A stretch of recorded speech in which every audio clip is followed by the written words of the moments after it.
I've been teaching for more than 25 years now, and this is the hardest thing I've ever had to do. Like, everything that I know about pedagogy, went out the window. I got a couple things out of my locker, went, "Goodbye, school," and I did not see it for a year.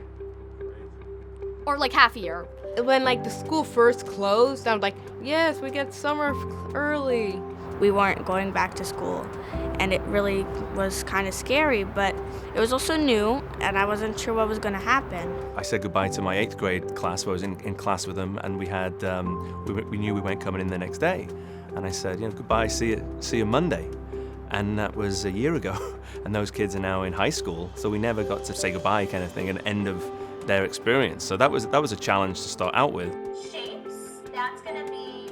And I think it was only 2 days after the shelter-in-place order went into effect that CCJDS was up and running again. In kindergarten, all of the parents were sitting with their kindergarteners, so I got to know all of the parents, very, very well from the beginning. Parental assistance. A lot of parental assistance. They were all taking kindergarten with their kindergarteners. It was a little bit hard. All the time we had to press the mute. I was very grateful to the students who, being digital natives, they would be the ones to be like, Miss Renee, you need to unmute yourself, or, oh, go to the little 3 dots in the corner. I did feel the support from the school, and the approach was not, this is a race or we have to accomplish everything. The approach was, none of us has done this before, not the teachers, the school, the parents, the kids. So we just have to do it one day at a time and keep readjusting, basically, the routines and the goals and the whole system. Our roles kind of morphed, where I felt like I was kind of a teacher and a parent, and the teachers became a little bit more parents, and I was only doing it for 2 kids. I couldn't imagine doing it for a class of 20. One of my favorite things at CCGS is how it's kind of like a small community. We felt so welcomed at CCJDS, and Sydney, it was a pretty seamless transition for him. When the first day of school hit, it was a moment of looking at all of these little squares, right? All these little panels and all these little faces, and I was momentarily overwhelmed, but also excited at the same time. I remember saying to my wife, I said, teaching on Zoom, it's okay, it's going well.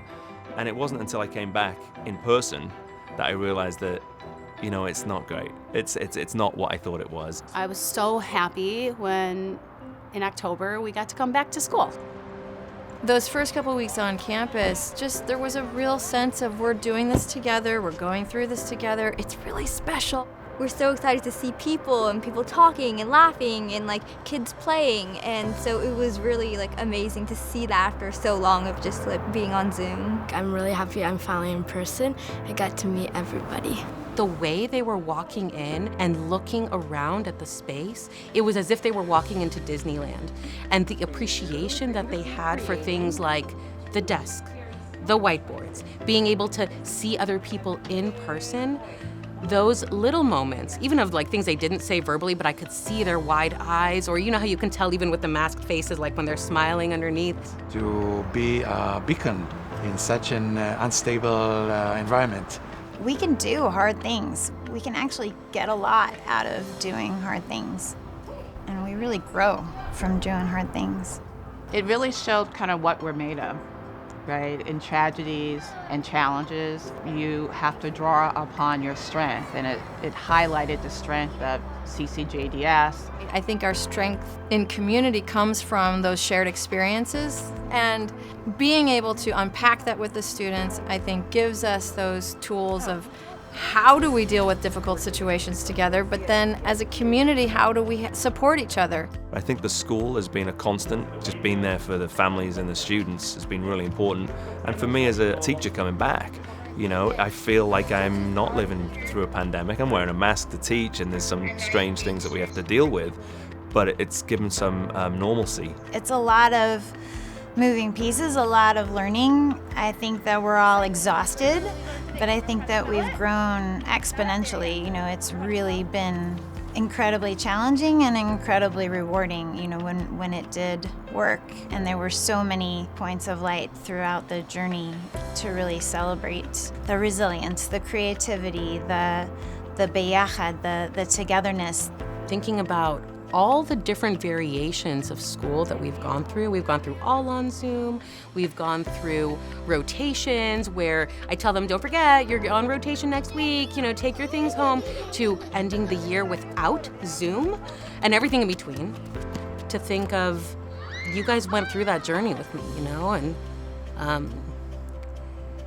like to want to keep them so safe and to like, hopefully, like, knock wood, you know, we make it through the year and they are safe. To think, like, we made it, you know, like, we were through and we did that together. We are forever tied. The students this year with their whoever teachers they have, like, there is a very sacred bond of the getting through the pandemic together, I think, yeah. To my teachers, I say thank you for being so patient with me, my class, and whatever classes you've been teaching. I am very grateful.